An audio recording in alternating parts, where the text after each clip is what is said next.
We have breaking news here at MSNBC because our next guest is an MSNBC colleague who just wrapped the biggest interview you can get in government, an exclusive sit-down interview you see there with President Biden. This is actually his first such interview since announcing his bid for re-election.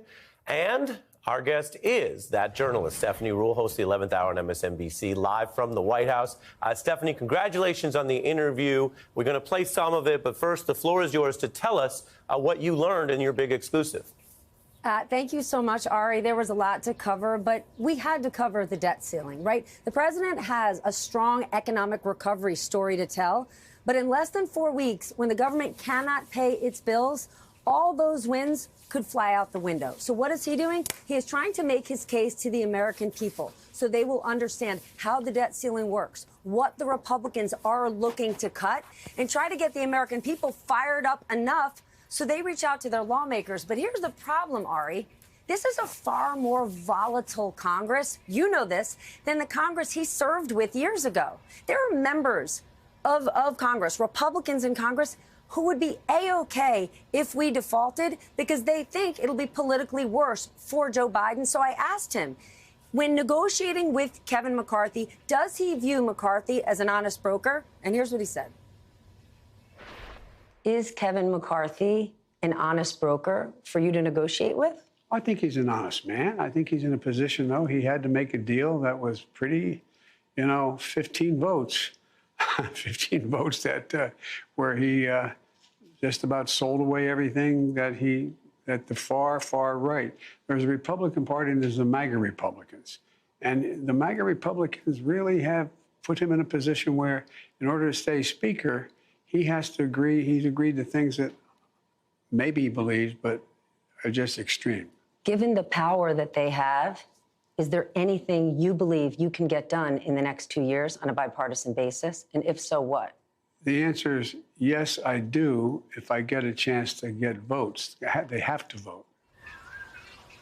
He did say that he would not rule out invoking the 14th Amendment, which basically means that we would blow through the debt ceiling and they would keep on trucking. That is noteworthy. But of course, Ari, we had to talk about the fact that he just announced he is running for re-election. And for a lot of people, the elephant in the room is the president's age. I could tell you at 47, I've lost a little on my fastball, and he needs to make a case to the American people. He does. Why he's the best man for the job.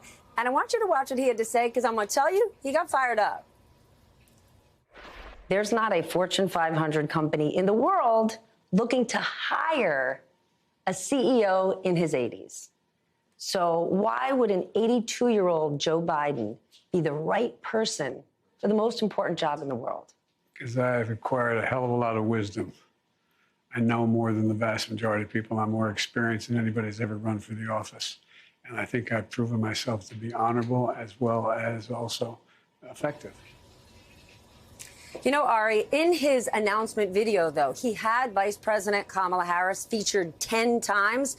Now, when Obama was running for re-election, he didn't feature Joe Biden. So the question for this White House, are they elevating VP Harris? Because critics are saying, is this president going to be able to serve another 4 years? He's saying absolutely no doubt, but she's his partner in this. Yeah, and Stephanie, there are many reasons why he wants to be talking. We mentioned this is the first since they declared re-election campaign. You obviously, as you just mentioned, pressed him on that. What else comes through to you sort of in the mood and the feel of it? As you and I know, sometimes there's what's said and then there's how he seemed, how it seems at the White House, how the aides seemed, what's going on out there. And I know we're going to have so much more, and everyone should tune in tonight in the 11th Hour coverage. But if you can tell us a little bit about what else you gleaned doing the reporting and being there with the president tonight. I think he wants to run against Donald Trump. I think when he ran in 2020 and it was all about, fighting for the soul of America, he wants to continue to do that. But think about this. This soul of America, in the last 2 years, hate crimes are up, random acts of violence and divisions are deep. He is committed to running again, but also because think about this.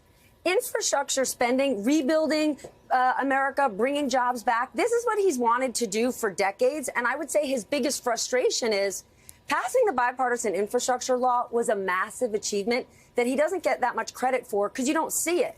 So the question is, in the next year to 2 years, will there be enough shovels in the ground that people in red states and blue states say, I'm not forgotten. America is getting rebuilt. That's going to be a really big challenge for him. He got huge stuff passed, and we don't see it. And he's going to need that to translate for him because it's not at this point in the polls. So he's got to be out there talking about it.